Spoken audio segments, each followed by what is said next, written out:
सुप्रभात। जब सब कुछ छूटने को हो, यह हमारी आज की आध्यात्मिक चर्चा का विषय। जब सब कुछ छूटने को हो, सदैव प्रभु के शरणागत होकर रहो, इससे उत्तम अवस्था प्राप्त होगी। दुनिया में सब प्रकार के सुख और दुख साथ साथ चलते हैं और कभी कभी इनको सहनशीलता पूर्वक निभाना भी बड़ा कठिन हो जाता है। जब सुख होगा तब दुख भी होगा। सुख और दुख का तो चोली दामन का साथ है। इसलिए मनुष्य को अपने अंतर में वो शक्ति प्राप्त कर लेनी होगी जिससे सुख दुख का द्वंद्व मिट जाए। बहुत से लोग ऐसे हैं जिनको अत्यंत सुख मिलने पर उसको जज्ब नहीं कर पाते और अत्यंत सुख के दबाव से सहसा हृदय गति रुक तक जाती है। इसी प्रकार अत्यधिक कष्टों के प्रति भी सहनशीलता न होने के कारण बुद्धि भ्रष्ट हो जाती है। तो कहने का तात्पर्य है कि कष्ट किस पर नहीं आते, और ये भी सच है कि सदैव एक सी स्थिति नहीं रहती। एक बात आई और फिर चली गई। यदि दुख आया तो सुख भी आएगा, और यदि सुख है तो दुख भी होगा। कम चीज़ होगी तो उसके छूटने का दुख भी कम होगा। ये तो सत्य है ना कि एक न एक दिन इस शरीर को छूटना ही है। सब कुछ यहीं छूट जाएगा, चाहे माता पिता हो, चाहे भाई बहन हो, तो बच्चे नातेदार हो। आपने जो गृहस्थी इकट्ठी की है, मनमोहक वस्तुएं संचित किए हैं, सबको छोड़कर आपको चल देना होगा।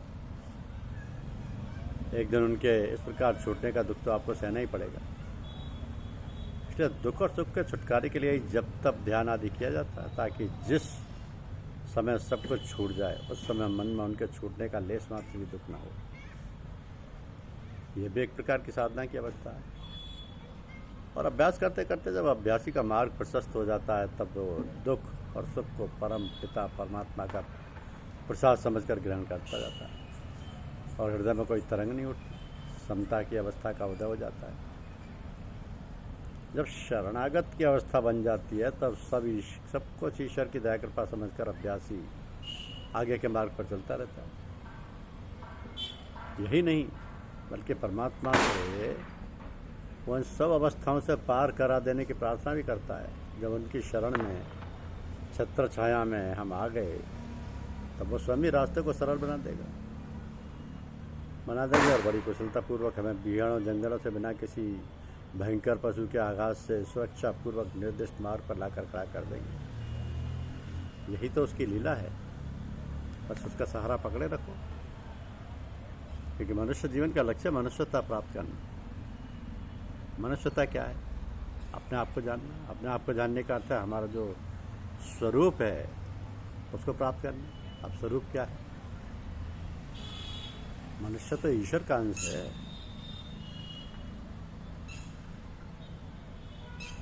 ईश्वर क्या है? सच्चिदानंद स्वरूप। सच्चिदानंद क्या है? सत्य चित्त आनंद। सत्य माने हैं जो शाश्वत है, सदैव एक रस है, जिसकी सत्ता में कोई परिवर्तन नहीं होता, जो आदि अंत रहित है, जिसकी सत्ता की कोई था नहीं, अपरिमित है, सदा से वह सदा रहेगा, जो ज्ञान स्वरूप है, जो भूत भविष्य वर्तमान में रहता है, जिसके ज्ञान के कोई था नहीं है, ज्ञान स्वरूप है। साथ ही आनंद स्वरूप है, जिसके आनंद की कोई सीमा नहीं है, क्योंकि वो तो ज्ञान स्वरूप है। और फिर संसार की कोई बात, किसी की भी कोई बात उसके ज्ञान से बाहर नहीं है। ऐसे जो परमात्मा हैं, जिसकी परम चेतना सत्ता से ही संसार में सारी चेतना का प्रसार है, और मुख्य बात यह है कि उस ऐसे परमात्मा ने मनुष्य को भी अपने अनुरूप बनाया है, फिर क्यों मनुष्य में इतनी कमियां और ना जाने कितने विकार और विचार पैदा होती हैं? कारण यह है कि उस परमात्मा ने मनुष्य के अंतर में सभी गुणों का समावेश किया है और उसको ऐसा अधिकार भी दिया है कि जैसा चाहे अपने को बना सकता है। उसमें बुद्धि और विवेक का भी सामंजस्य है, थोड़ी स्वतंत्रता भी, और जो प्राणियों में नहीं। और जितनी योनियाँ हैं वो हैं भोग योनियाँ। केवल मनुष्य योनि ऐसी है जिसमें भोग के साथ कर्म करने का भी अधिकार है। तो सृष्टि के संचालनकर्ता ने मनुष्य को कर्म करने का अधिकार देकर उसमें अहंकार का समावेश कर दिया, जिससे जो कुछ भी वो करता है, जब वो कर्ता बन जाता है, मैंने ये किया, मैंने ऐसा किया, वैसा किया। जब वो करता बनता है तो फिर भोगता बनना पड़ता है, क्योंकि जो कर्म किया उनका फल भोगना पड़ेगा। ऐसा जाल फैलाया उस कारीगर ने, उस मालिक ने, सृष्टिकर्ता ने, कि मनुष्य कभी कभी किम कर्तव्य विमूढ़ हो जाता है। अपने अहम के कारण ही मनुष्य के मन में नाना प्रकार की भ्रांतियाँ पैदा हो जाती हैं और वो भ्रमित हो जाता है, विवेकहीन हो जाता है। ये तो है और लीला उस लीलाधर की। तो जो मनुष्य जिस परिस्थिति में पैदा किया गया उसी में रहकर उस परिस्थिति का विवेक के साथ उपयोग करके, कर्तव्यनिष्ठ होकर, अहंकार रहित होकर, भगवान की देन और उसकी दया कृपा समझकर, भगवान का ही सारा कार्यकलाप समझकर अपने को अलग अलग रखते हुए पार कर लेता है। यही मनुष्य है। सच्चे अर्थों में मनुष्य के अंदर अनेक चित्तवृत्तियाँ हैं और वो सब बहुर्मुखी हैं, अर्थात उनका सारा झुकाव बाहर की ओर, संसार की ओर, विषयों की ओर है। वो उन्हीं के जाल में फंसा हुआ है। तो जो वो समझता है कि सारा खेल, सारी माया भगवान की है और भगवान ही सब कुछ करता धरता है, तब तो वो बच नहीं करता। क्योंकि इन्हीं सब जंजाल और झंझटों से बचने के लिए महर्षि पतंजलि ने कहा है कि योगश्चित्त वृत्ति निरोध है, अर्थात चित्त की वृत्तियों का निरोध ही योग है। योग से चित्त की वृत्तियों का निरोध होता है। योग दर्शन बहुत विशद है और ये साधारण व्यक्तियों की समझ से परे है। तो सीधी सादी बात तो यह है कि हम अपनी बहुर्मुखी वृत्तियों को अंतर्मुखी कर लें, सारी वृत्तियों को समेट कर अंतर में ले जाएं।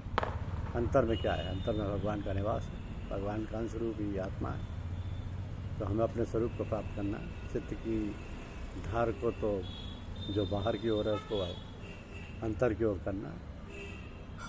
उलट धार इसी को कहते हैं। धारा का उल्टा हो तो राधा हो गया।